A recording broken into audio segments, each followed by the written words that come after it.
嚟㗎。嗯，咁然之後你就收咗，佢就覺得咧你係佢嘅女朋友係咪？係啊係啊，嗯，但係我冇承認㗎嘛，你冇就承認。係佢單方面嘅。哦，明白明白啦，嗯，咁即係佢誤會咗你呢個男仔。係啊。嗯，咁然之後咧，跟住有一次咯，佢就約我出去食飯㗎嘛，咁我就諗住係同佢講清楚㗎，講清楚我係有男朋友咁㗎。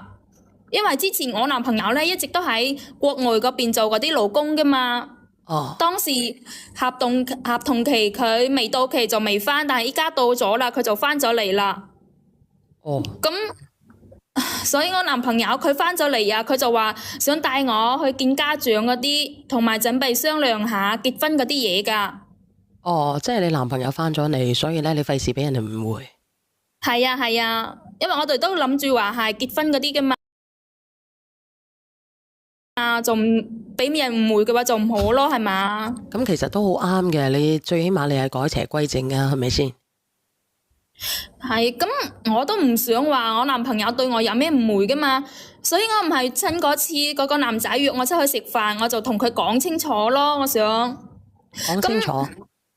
係啊，哦，咁然之後咧，然之後我點知食完飯啊，嗰個男仔佢就送我返屋企㗎嘛，咁到咗我屋企樓下嗰度啊，佢就突然間啊攬住我唔放手啊，仲要強吻我啊，強吻你係點強法啊？就夾硬，你知嘅都知啦，係嘛？其實我唔識使噶，真係話長話七汁咩？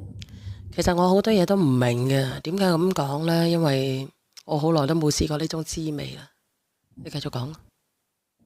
咁你係孤單咗好耐啊？講到未曾孤單已寂寞，呢個唔係阿白虎天華成日講嘅啦咩？好吧，咁有啲同情下你咯。咁你覺得同情嘅，咁你咪乜嘢啦？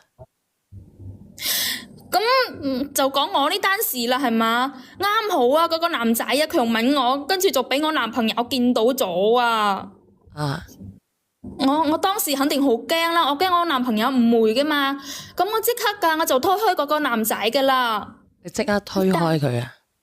係啊，費事我男朋友誤會啦，係嘛？嗯，咁都係嘅。你會唔會係當時突然之間見到你男朋友出現嘅咧，定係乜嘢咧？就係突然間見到我男朋友出現㗎。如果話我遠遠就見到我男朋友喺嗰度嘅話，我早就早就見咗跑開啦。係咪？如果見到嘅話，我早就跑開啦，仲俾佢有呢個機會強吻到我咩？係嘛？阿鳳芳，我等下連你吓，你老公你梁仔你截咗圖佢啊，咁你繼續講啊。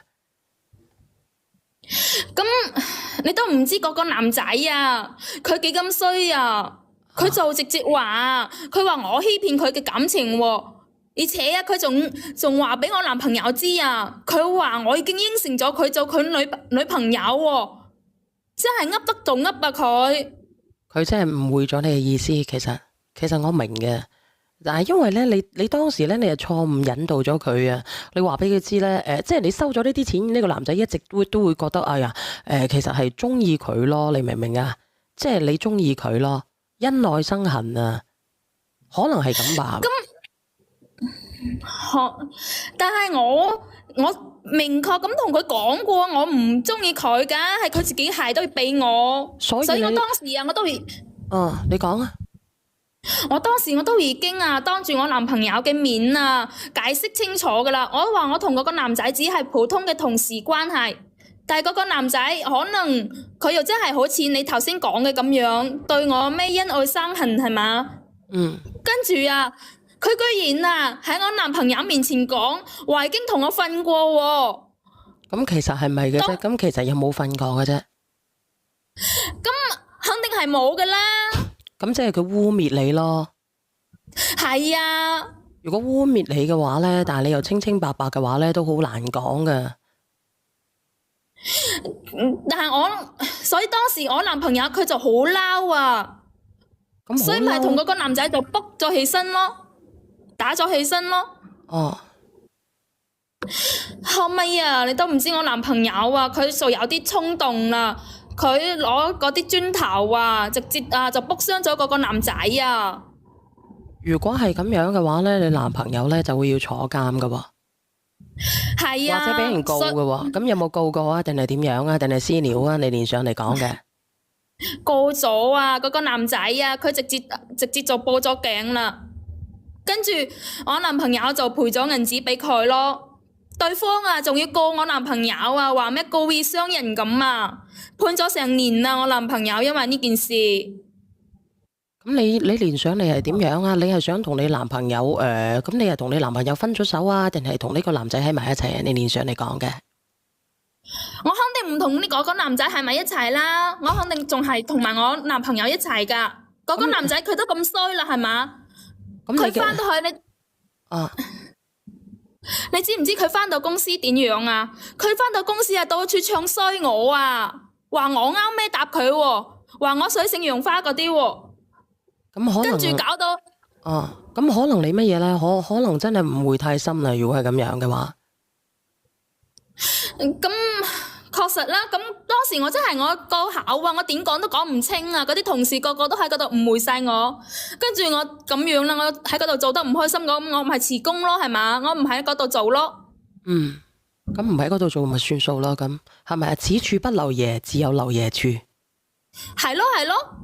咁點解我又有咁有能力係嘛？你好有能力嘅咩？我做嘢能力仲係可以噶。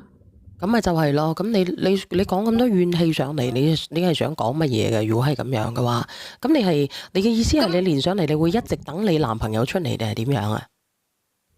咁我係有一直等我男朋友出現噶，因為之後咧，我男朋友佢就好信我噶嘛，佢冇信過個男仔噶。跟住咧，佢就介紹嗌我去佢表哥間店嗰度做嘢。咁佢表哥係做電商噶嘛。咁我哋喺佢間店嗰度係做客服嘅。咁做客服嘅話，經常要加班噶，係嘛？咁因為我唔知道客服係點樣嘅，咁你話要加班，你就話加班啦。因為我唔了解呢個行業，我只係知道客服，但係我唔知道客服會唔會加班嘅吓。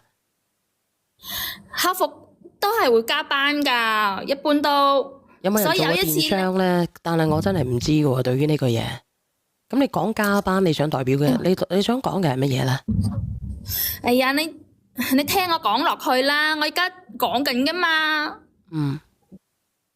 咁所以後尾咧，我就有一次加班，然之後就俾佢表哥啊佔咗便宜啊。點解佢會佔咗便宜嘅？點會佔咗便宜嘅？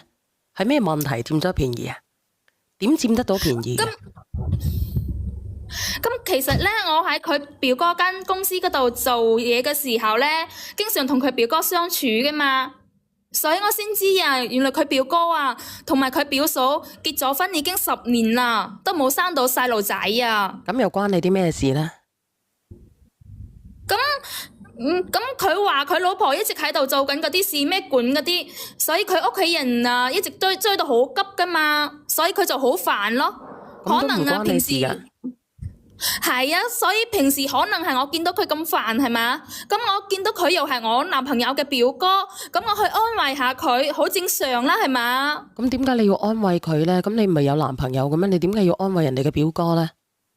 咁畢竟佢係我男朋友嘅表哥喎。我男朋友嘅表哥咁就係我嘅表哥啦，係嘛？既然佢心情唔好，咁開導下佢，安慰下佢，好正常啦。咁你冇理由佢開導，你開導佢，佢就要開通你噶，冇依據喎，姐姐。但係我當時我發誓，我真係對佢冇嗰種意思嘅喎。冇嗰種意思，點解你會俾佢開通你咧？我真係口頭上安慰佢噶咋，叫佢睇開啲咁噶咋。你叫佢睇開啲，係啊。點解我覺得我聽你講到好似，我真係驚你直播間嗰啲人聽你咁講啊，以為係我專登啊想勾引我男朋友嘅表哥咁啊，其實我冇㗎。係我哋直播間嗰啲人故意，唔係你專登。係啊，佢哋故意咁講，誤會我。所以係咯。咁我當時我真係對佢冇嗰種心思㗎嘛，我真係知道佢。係啊，一個人出嚟創業好唔容易噶嘛，係嘛？好有錢㗎。而且呢幾咩嘢？等我代日先幾問你啊，佢屋企好有錢嘅個男仔。係幾有銀紙㗎？佢屋企等我又代日先幾講埋你啊，啲銀紙都唔係你嘅。佢啲銀紙係唔係我㗎？我又冇睺住佢嗰啲銀紙係嘛？咁咁你講佢嗰啲銀紙睺住啲乜嘢做乜嘢啊？咁你睺住啲乜嘢？我都話啦，我係見佢一個人啊出嚟創業唔容易，跟住呢幾年啊做電商嘅又難，所以我只係當作一個普通朋友咁樣去安慰佢㗎咋。咁點解你咁容易去俾佢做咗一啲咁樣嘅嘢啊？俾佢傷害咗你啊？咁我點知喎？咁點解你願意俾佢傷害啊？你唔好話俾我知飲8+1喎，我唔相信㗎喎。如果係咁樣，我扯你落去㗎喎。冇飲8+1啊！嗰晚就係加班好夜，成個公司淨得我同埋佢喺嗰度啦。跟住佢就突然間咁攬住我啦，然之後我都唔知點解咁樣，我就俾佢侵咩犯咗啦。我當時我係有拒絕㗎，但係你都知啦，男人嗰啲力氣同埋我哋女人嗰啲力氣係唔一樣㗎嘛，係嘛？咁我覺得你都幾虛偽下咯，姐姐。如果係咁樣嘅，咁如果你冇飲8+1嘅，咁你冇飲8+1嘅係咪先？你自己冇飲8+1，但係你自己都唔知鬼懵懵嘅，即係證明咧當時係情到濃時啦，你自己都願意嘅，你制嘅，你想嘅其實。當時開始嘅時候係佢夾硬嚟嘅嘛，咁點解你要想啊？但係我之後我點解你開始你願意啊？點解你要願意啊？我冇願意喎，係佢夾硬嚟，然之後係之後，咁點解你唔願意啊？點解你唔做完之後你唔會報案啊？咁報咩案喎？係男朋友嘅表哥喎，而且佢咁樣去傷害你，你就唔報啊？我一早我話俾你知，你等住入去踎啦。咁話晒都係親戚一場係嘛？親戚一場，你有幾多親戚啊？全部都可以4輪定位啊？咁樣。咁我覺得佢都係一個咁可憐嘅人噶嘛，係嘛？咁我諗住話大事化小，小事化了咯。咁樣都可以化了啊！我真係要飛噶啦喎！我使唔使送一首歌俾你表哥啊？我是一隻小小小小小，後邊嗰度我都唔識唱。好難聽啊！你唱得我都唔想嘅，大哥啊！你以為我想唱呢啲咁樣嘅歌嘅咩？你咁樣去講，我只能夠咁樣講嘅啫。我唔想評論啲人誤會你啊！你知唔知啊？咁係噶嘛，係嘛？大家又係識嘅。如果真係唱到周圍個個都知嘅話，個個嘅面啊都唔好過啦。有時候咧，有時候唔係啊，即係點解咧？我突然之間咁樣同你講嘢咧，我平時唔講嘢嘅。你咁樣去識，你就唔想反呢個面，你就可以當時咧，你就可以做你知道呢個人咧對你點講咧，心懷不軌嘅，即係佢知道你嘅不懷好意係咪啊？唔係你知道佢嘅意圖不軌，咁其實你都係不懷好意嘅啫。如果唔係嘅話咧，你一早就走咗啦。嗱，我連阿 Sam 哥上嚟啦，我等下俾人彈槍啊！你好，阿 Sam 啊 ，Hello，小爺，係做一個有素質嘅人嚇。你講嘅4輪定位又唔啱，4輪定位係固定嘅，我從來都唔會講呢啲咁低俗嘅嘢嘅嚇。你講啊。係咯，你哋誤解嘅啫，匿名我撐你，係嘛？係啊。你哋有素質啲得唔得？安慰個表哥冇錯噶，我都認為你需要安慰個表哥。係咯，佢一個人係嘛？一個人喺出邊創業，仲屋企又有咁多艱難噶嘛，係嘛？係咯，屋企又有咁多壓力佢。係啊，嗱，你表嫂又生唔到，梗係要安慰佢啦。你咧喺度鋪墊緊，阿 Sam 哥喺度鋪墊緊啲乜嘢咧？佢就話俾你知，我代阿仙景講，你擺明就係貪人哋啲錢。我咩貪人哋啲錢啊？佢屋企嗰啲銀紙關我咩事啊？係嘛？係啦。咁我即係話咧，你哋兩個純屬係意外，係咪？我代阿仙景同你哋講。係意外啊！咁我自己我又唔想俾人知係嘛？呢啲嘢啊講出嚟始終都係收家㗎。我都唔夠膽開呢啲玩笑，等下咧俾阿 Sam 哥鬧死我。我唔鬧人，我依家想讀緊嗰個咩中專課程啊！倒數第一咪你好啊！你信唔信我安排你去 Sam 哥嗰度啦？唔係，你講係咪我啊？係你好啊，分享你個故事。係。冇，我想問一樣嘢。你係咪你係咪嗰個咩乜鬼你估錯。不過我雖然成日連上嚟，但係你應該估錯，你應該估錯。你係清風姐係咪啊？我都話你應該估錯咯。我知你肯定，你唔係第一次話我清風姐，你第三次話我清風姐。你係細勇係咪？你係咪細勇？唔係。唔好意思，對唔住，因為我一直以為你就係嗰個清風姐嚟嘅，對唔住，我又估錯你係咪？唔係。對唔住啊！你估錯咗我第三次啦。唔好意思，唔好意思啊！對唔住啊，直播間嘅朋友仔。我想問下姐姐，男朋友嘅表哥係你親戚，哇！咁你咪好多親戚。咁我哋始終係結婚啫。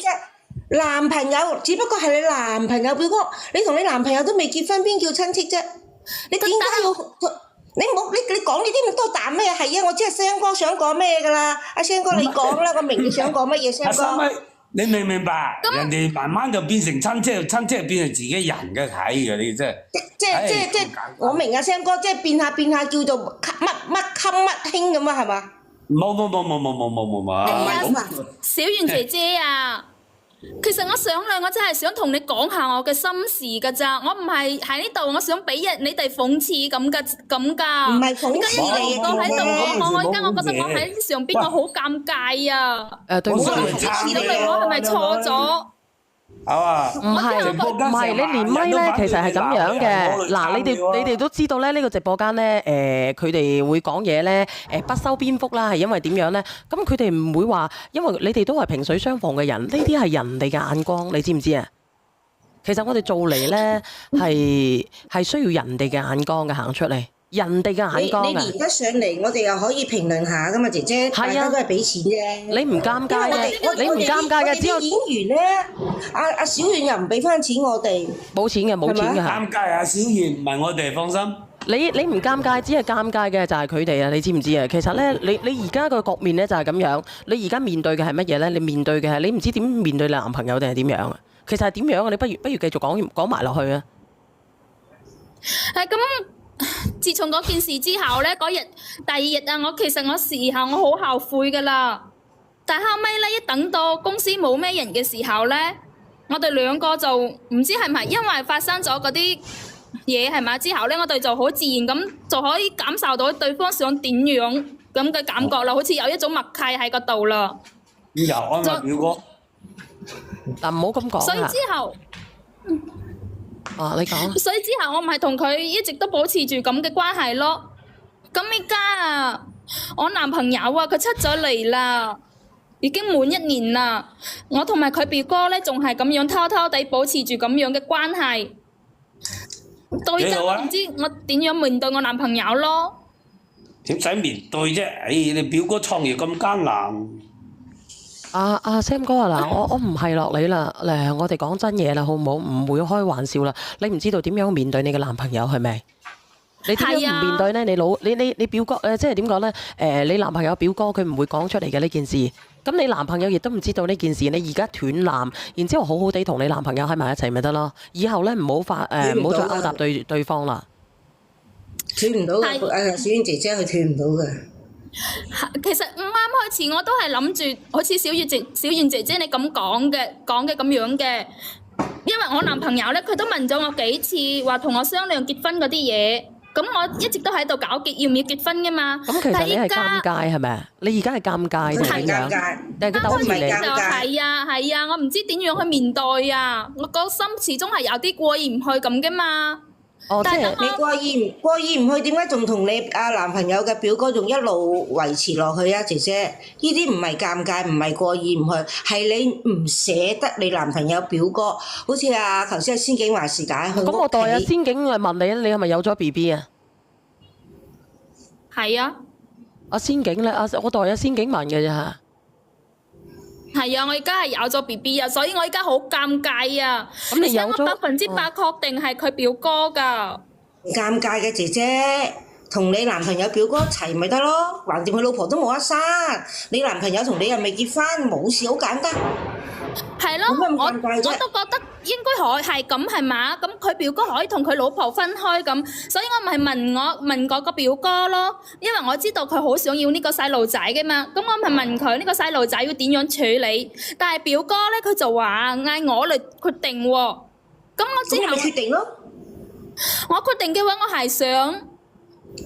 我係有啲想同埋佢係咪一齊，但係咁咪同咯。佢依家我問佢要唔要我同埋我男朋友結婚，我想測下佢係咪對我係真心噶嘛？但係你點知佢點講啊？嗰個表哥，佢又話要等我嚟決定喎。佢話我開心就得啦。你話佢咩意思啊？好似係嗰種完全乜嘢都推晒喺我嗰度，完全係佢唔想回答咁啊！即係話佢唔表即係咩態啊？意思啊？知唔知啊？點唔表態啊？點唔表態啊？佢咪表咗態咩？你開心就得啦。咁樣就算係表態啊，佢將個球啊又推翻去我嗰度喎。咁佢咪講咗啦咩？咁佢咪講咗啦咩？你開心就得啊嘛。你問咗佢啲乜嘢？萬一我講咗出嚟係嘛？跟住佢又唔同我結婚嗰啲點算啊？我要同我男朋友嗰邊又分咗，同佢嗰邊又冇結果，咁我咪乜嘢都冇。咁你咪仲有個小朋友咩？我一個女人養嗰個小朋友啊，傻噶我。你你好安慰其他啲表叔啊嗰啲嘅咋，冇表哥嗰啲連翻上嚟啊！呢個女仔倒數第第一咪啊！呢個女仔你喺邊度啊？連翻上嚟啊！呢個姐姐邊傻啫？呢個姐姐同個表哥開頭就已經唔係傻啦。傻，如果你覺得自己傻就唔會同個表哥一齊江啦。山易改，本性難移。我都話開始嘅時候，我係冇係真係同佢喺埋一齊，我都係俾佢夾硬噶嘛，係嘛？我哋唔好講夾硬啦，我哋講後邊啦你唔好講呢。句，姐姐，姐姐你唔好講呢句，唔可能夾硬，因為你哋冇飲百加一情況下唔會夾硬。你可以問阿聲哥㗎但係冇用幾人你覺得係咪啊？冇可能係夾硬㗎。咁你我咪專家啦，你唔好講話夾硬呢句説話，係你情我願。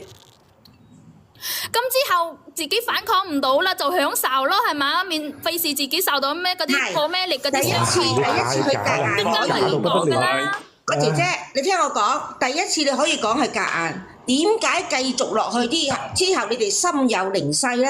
冇人嗰陣時，你兩個知道大家有需要呢？呢啲你唔可以講夾硬，只不過係你好似頭先先幾話時間，你貪人哋屋企，你話唔係，係只不過你唔認，係呃唔到直播間咁多人，係咪？小圓姐姐，第一次可以講夾硬，之後就唔係叫夾硬啦。